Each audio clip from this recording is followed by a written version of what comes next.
Fighting Indians wasn't as easy as you might think. The fact of the matter was that most Indians would rather run than fight, contrary to modern movies and books. And whenever they did fight, it was most always when the odds were in their favor. So the life of a cavalry soldier most of the time was spent chasing Indians who had just gone on the warpath, raiding, killing, and plundering small out-of-the-way homesteads. And by the time the soldiers got there, the smoke had cleared and the Indians had long gone. Finding a raiding party of Indians was like, well, the old proverbial saying, finding a needle in the haystack. For this job, the soldiers relied mostly on men with cracking experience and frontier knowledge. White men like Jim Bridger, Kit Carson, Joe Meek, Buffalo Bill Cody, and others. But more often than not, they hired cheaply paid Indians who hated the tribes the soldiers were tracking. You see, no white man has ever surpassed the ability of a native-born Indian to read the signs of weather and tracks of human and animals alike. For example, from a moccasin print, they could determine the tribe of the fleeting Indians.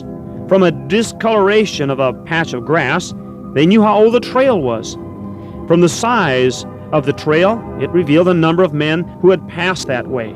The dryness of horse dung, well, that told them how long ago it had been dropped, and the types of grasses in the dung told them from the area that the horses had come from, therefore where the Indians had lived. The position of the urine puddles in relationship to the hoof prints, well, it told them the sex of the horse, and thus the nature of the Indian party.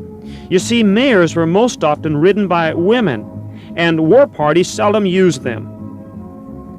Let me tell you a fascinating account written by Homer Wheeler, a frontiersman and rancher who'd become an army officer for 36 of his years.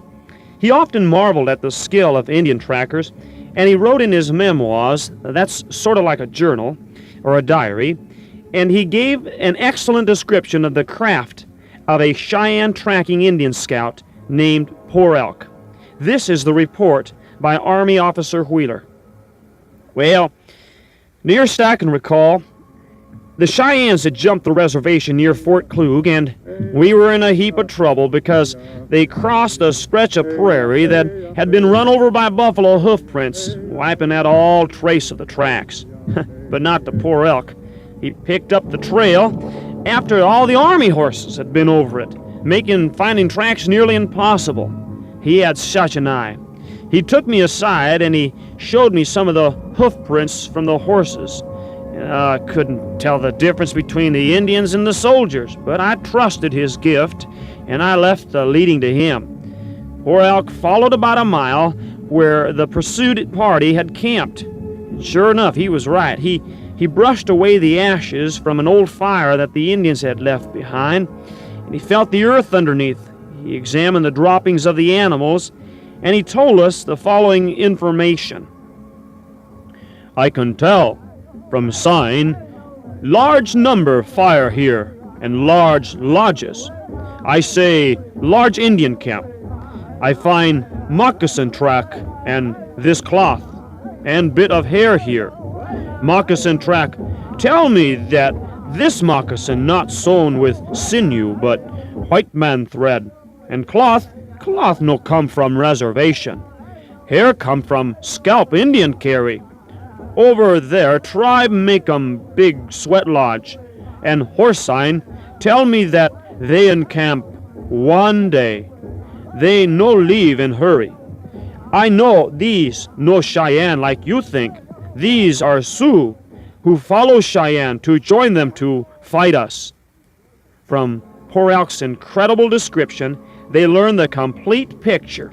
And it couldn't have been any clearer than had the Sioux Indians themselves written it all down on a piece of paper and left it on a pole saying, here we were, and now we're gone, and we're going that way. It's amazing. The skill a human being can develop if he chooses to. Through many years of training, from childhood upwards, Indians trained themselves to read the signs. And yet, right before the white man army lay all that was needed to know the whereabouts of the missing Indians. And yet, the other proverbial saying, they were as blind as a bat, but with no excuses because they had eyes to see. Jesus faced that same problem during his day. Did you know that? Let's look what Matthew chapter 16 tells us. Jesus is speaking to the scribes and Pharisees, the religious leaders of their day. He says, "You're good at reading the weather patterns in the sky. For example, red sky tonight means fair weather tomorrow, and you're right. Then you know that red sky in the morning means foul weather all day. It's obvious you can read the signs of the times, but you can't read the obvious sign of my life," is what he was trying to tell the scribes and the Pharisees, who should have known better. Jesus warned his disciples not to follow the Pharisees, for they were the blind leading the blind, and both would fall in the pit. Obviously, they had eyes to see, and they could see not. In Mark 8:17 and 18, Jesus rebuked his disciples and said, "Don't you perceive? Yet don't you neither understand? Having your hearts hardened? Having eyes to see, you see not, and ears to hear, you hear not." Keep in mind, Jesus today is looking for men and women, boys and girls, who will learn the skill of reading the sign of the times. There are those who will not be surprised when Jesus returns, but will say, "Yes, I expected you, and I've been ready and waiting. I've seen all those spiritual tracks that you've left all over the earth, and I knew exactly what you were up to." That, my friend, comes with training, Bible reading, and prayer. There's no shortcuts. So don't stay blind. Be a tracker for Jesus. Keep your nose in the Bible, your face to the sky, and nothing will pass you by.